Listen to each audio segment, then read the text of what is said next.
நிலையற்ற தன்மையை சொல்லு அப்படின்னா 1000 விஷயம் சொல்லிப்புடுவோம். ஆனா, சர்வதேச அரசியல்ல சரியான உதாரணம் அண்ணன் ட்ரம்ப் தான். மனுஷன் ஒரு விஷயத்த கடைசி வரை இப்ப கடைபிடிப்பாரா அப்படின்னு கேட்டா, அது அவருக்கே தெரியாது அப்படிங்கிறது தான் எதார்த்தமான உண்மை. அதத்தான் விரிவா பார்க்க போறோம். இந்திய, அமெரிக்க உறவு அப்படிங்கிறது மீண்டும் தோஸ்திக்கின்னு பாட்டு பாடுற ரேஞ்சுக்கு டெவலப் ஆகிக்கிட்டு இருக்கு. ஆனா, நம்ம யாரும் மனசார பாடப் போறது கிடையாது. தலைவிதியேன்னு பாடிட்டு போயிருவோம் அப்படிங்கிற ரேஞ்சுக்கு மாறிப்போச்சு. என்னங்கிறத விரிவா பார்ப்போம்.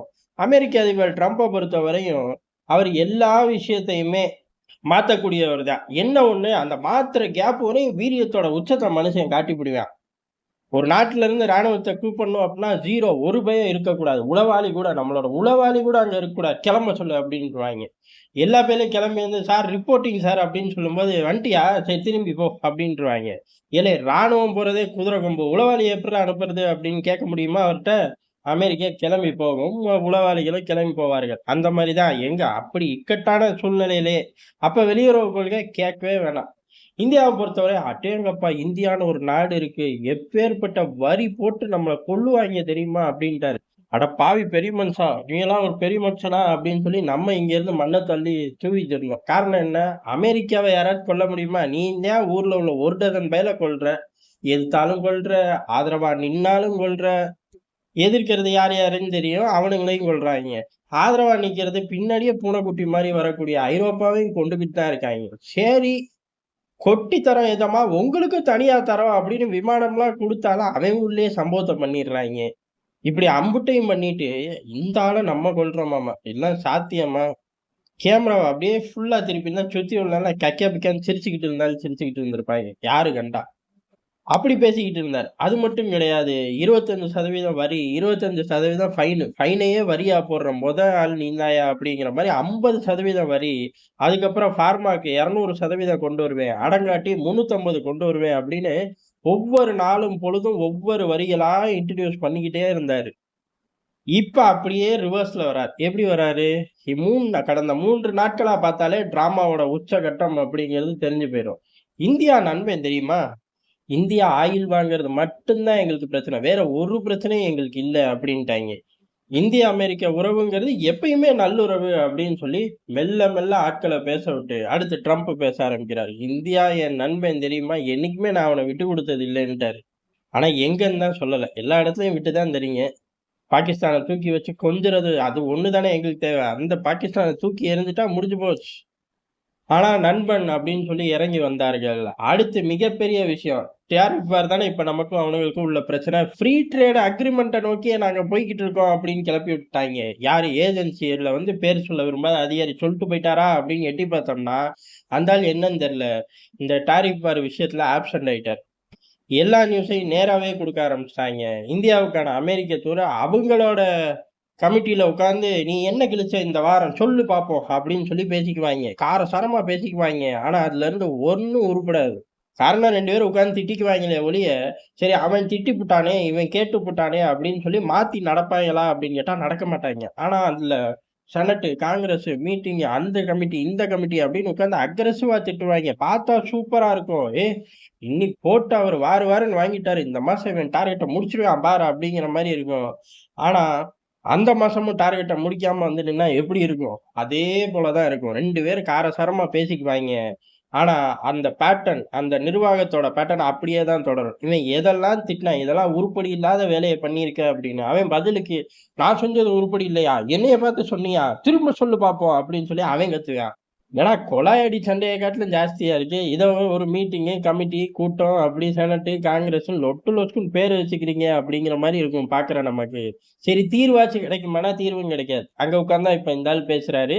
இந்தியாவோட உறவு அப்படிங்கிறது ரொம்ப முக்கியம் அப்படின்ட்டாரு.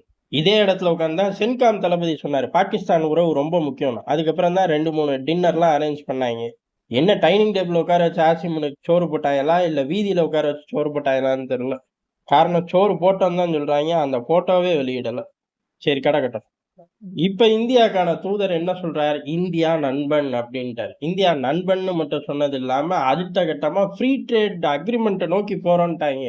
ஏலே டாரிஃப் வார் ஓடுதுன்னீங்க. அதெல்லாம் ஜுஜுபி மேட்ரு. அடுத்து நான் சொல்லப் போறத கேட்டா நீங்கலாம் அசந்துருவீங்க. குவாடுக்கு தலைவன் கிளம்பி போறான் அப்டின்ட்டாய்ங்க. யாரு ட்ரம்ப் வராராமா இந்தியாவுக்கு குவாட் மீட்டிங்க்கு. காரணம் என்ன? குவாட் மிக மிக முக்கியம். அந்த முக்கியமானதை விட முக்கியம் இந்திய உறவு அப்படின்னு சொல்லி ஒரே போடா போட்டாங்க. யாரை வச்சு போடுறார்கள்? இந்தியாவுக்கான தூதரை வச்சு. அப்ப வழிக்கு வரார்கள் அப்படின்னு தான் அர்த்தம். இந்த அதிரடியான மனமாற்றத்துக்கு என்ன காரணம்? நம்ம அடிச்ச அடிதான். அமெரிக்கா எதிர்பார்க்கவே இல்லை. இப்படி ஜெட் வேகத்துல யூ டர்ன் போட்டு சீனா கிட்ட நம்ம போவோம் அப்படிங்கிறத கொஞ்சம் கூட எதிர்பார்க்கல. காரணம் சீனா கொள்ள நாளா காலிலேயே விழுந்தான். எல்லைகள்ல இருந்து படையெல்லாம் வாபஸ் வாங்கிட்டான். இருந்தாலும் நீ நரி நரிதான் அப்படின்னு சொல்லி ஒதுக்கி வச்சிருந்தோம். இப்ப அப்படி கிடையாது. சங்கிலி போட்டு கட்டி வாக்கி விட்டு போவோமா அப்படிங்கிற மாதிரி கேட்டை ஓபன் பண்ணுவோம்னு சத்தியமா அவர்கள் எதிர்பார்க்கவே இல்லை. ஆனா எனக்கே ஆச்சரியமா இருக்கு. அமெரிக்காவை பொறுத்தவரை எப்படி பார்த்தாலும் ஏல இருந்து இசட் வரை பிளான் வச்சிருப்பாங்க. அதுல ஒண்ணு கூடவா எதிர்பார்க்கல அப்படின்னா இன்னமும் இந்தியா பழைய இந்தியா அணிசேரா கொள்கை அப்படின்னு நினைச்சிட்டாங்க. அதை தூக்கி வீசி கொள்ள காலம் ஆச்சு. பல விஷயத்த மூஞ்சிலே தான் வீசணும். மறந்து போயிட்டியா அப்படின்னு கேட்டா மறந்துட்டாங்க எல்லாத்துக்கு. அதனால்தான் இப்படி ஒரு சடார் யூ டர்னை எதிர்பார்க்கல. இப்படி யூ டர்ன் போடும்போது அப்படியே போய் சரண்டரும் ஆகல. யூ டர்ன் போட்டு தைவான் விவகாரத்துல அதே நிலைப்பாடு தான். திபெத் விவகாரத்துல அதே நிலைப்பாடு தான். எல்லைகள்லயும் அதே நிலைப்பாடு தான். அதுல ஒண்ணும் மாற்றம் இல்ல. பிஸ்கட் பாக்கெட்னா கொடுத்து வாங்கிக்குவோம், ஓகேவா அப்படின்னு சொல்லி டீலை முடிச்சிட்டோம். இவ்வளவு இந்த ட்ரெண்டையும் அமெரிக்கா எதிர்பார்க்கல.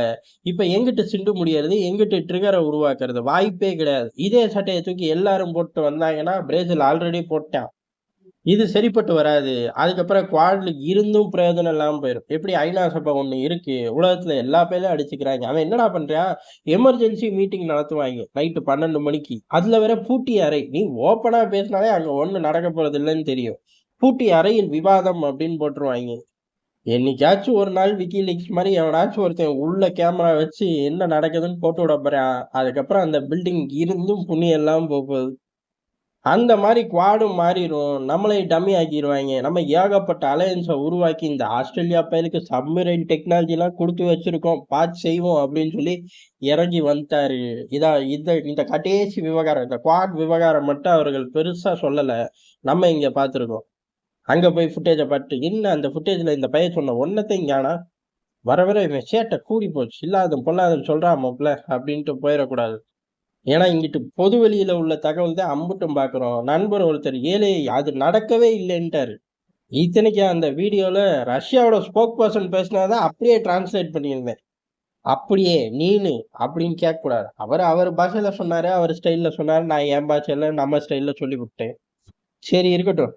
அமெரிக்காவோட சரண்டர் அப்படிங்கிறது ஒட்டுமொத்த உலகமும் உற்று பாக்குது. இதுல இந்தியா மட்டும் சந்தேகத்தோட பாக்குது. ஏன் நம்மளும் சந்தேகத்தோட தான் பாக்குறோம். ஏன் அப்படின்னா நவம்பர்ல தான் குவாடோட மீட்டிங். நவம்பரா? இப்ப நம்ம ஆட்கள் எல்லாருக்குமே புரிஞ்சிருக்கும். ஏலே அதுக்குள்ள அந்த 12 தடவை குட்டிக்கான அடிப்பான்டா அப்படின்னு. அதேதான். திருப்பி குட்டிக்கான அடிச்சா நம்ம இங்க விரிவா பார்ப்போம்.